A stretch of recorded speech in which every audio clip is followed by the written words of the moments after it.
Hey YouTube, this is Helsinki Rocks AGF with a new video for you guys. This is going to be something new that I have never done before, and I'll explain that in one moment. But the first thing I just want to tell you, the reason why I'm still using my webcam is my primary sort of capture right now is because my camera has given me some problems. It's kind of on the fritz. I don't really use it unless I absolutely need to, and it's something I can't do with my webcam. But I'm looking into an HD camera now, so hopefully I'll get one soon, and then my channel will also be an HD channel. But until then, just grin and bear it with me. It's not that bad, really. This is some pretty good video quality and some pretty good audio quality, especially the audio for this. Anyway, this is my first ever tag video. I'm making my own tag, and I've done some tag responses in the past, and a lot of my friends have been doing tag responses as well. So I thought I would go ahead and I'd make a tag because I finally thought about something that I think would be an interesting tag to kind of show off for the community. And this tag is 5 games you love but are terrible at. Now I'll go ahead and start off. The majority of my games are Sega, as they make really good games that are also really hard. So the first game up here is Space Channel 5. Now you could replace this with any Space Channel 5 game in the series. I absolutely love the game in terms of music and art direction and pretty much every facet. The story, I think it's a really unique and a really great game. But when it comes to actually playing them, I can't even beat the first level. But oh, they're such good games. I've seen like playthroughs of them, and an awesome game, Space Channel 5. It's a really unique music rhythm game, and if you like these kind of games, you should definitely check it out. Very quirky game. Next up here is also a Sega game, and I'm just going to show off both games in the series because it's only 2 games, and I'm terrible at both of them equally. So, being said, here we have the Knights series, the original for the Saturn, and the sequel for the Wii. I love these games. These games are beautiful, amazing, but I suck at them. I can usually never beat the first boss, mostly because I end up running out of time. Not a big fan of games with time limits. That's kind of a pet peeve of mine. But these still are both absolutely amazing and beautiful games. If you're into really, once again, unique, kind of quirky games, you should definitely check out the Knights series. Sega really hit the ball out of the park with this series. Next is the first non-Nintendo or non-Sega thing to appear here, and it is in fact a Nintendo. And this is a compilation, Super Mario All-Stars. I included the compilation mostly just because I'm terrible at all the original Mario games. I'm terrible at all Mario games, but you know, they're fun, and I always love playing them, even if I suck at them and do terrible. But I always love playing Mario games. There's just something special about Mario games that are always fun, even if you're terrible at them. Now, this next game I wouldn't be terrible at, but the developers chose a terrible engine, and I'm glad they scrapped this engine. Now, previously in the series, they had an awesome 3D engine, which was amazing, and would have made this game a lot more playable. A lot of this game's difficulty is artificial, which I'll go into in a minute.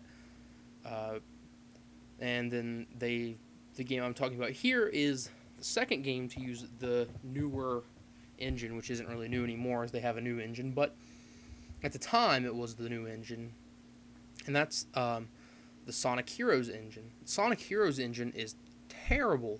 I call it the butter engine, mostly because the levels, the sort of worlds, feel like you're running on like ice with like butter on your feet because you slide all over the place. It's impossible to control your characters, and that game creates a lot of artificial difficulty. It makes it really, really hard. Lots of cheap deaths, lots of stuff like that. You know what I'm talking about here. Shadow the Hedgehog. Now, I don't like this game because it's dark and cool and, you know, trying to be some kind of cool little kid or whatever. It's got guns and cusses.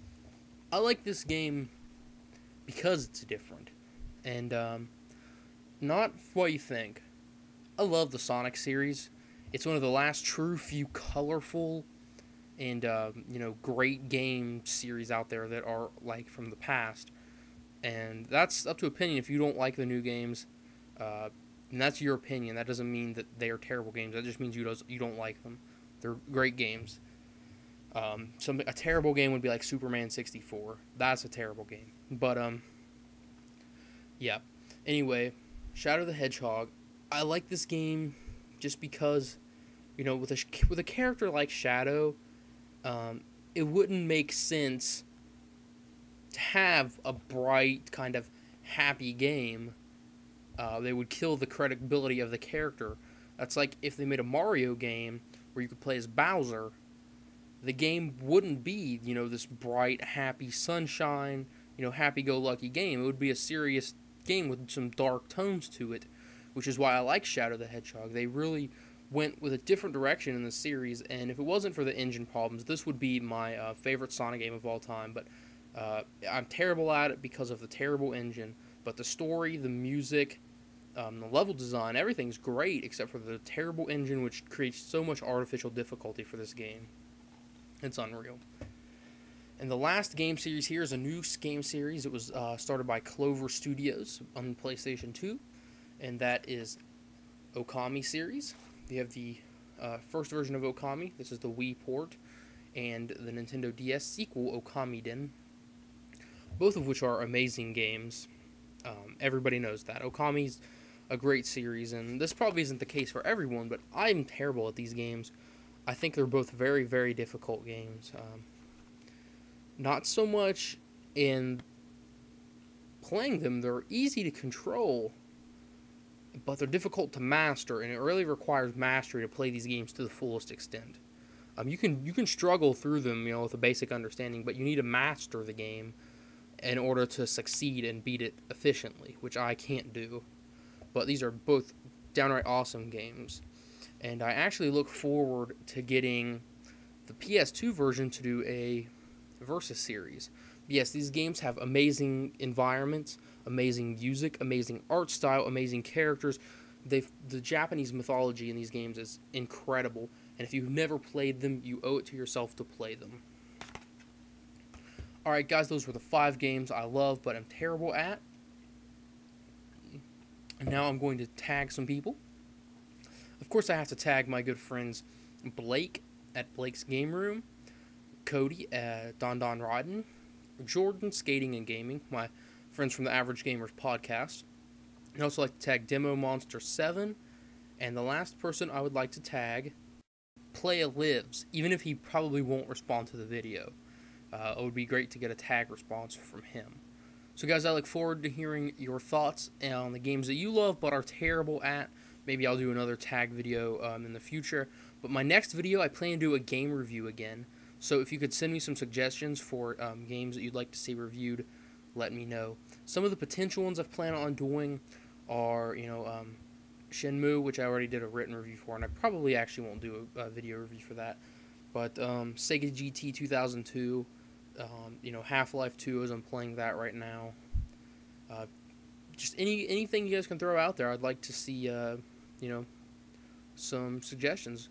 Alright, it's Helsinki Rocks AGF, guys. Take care.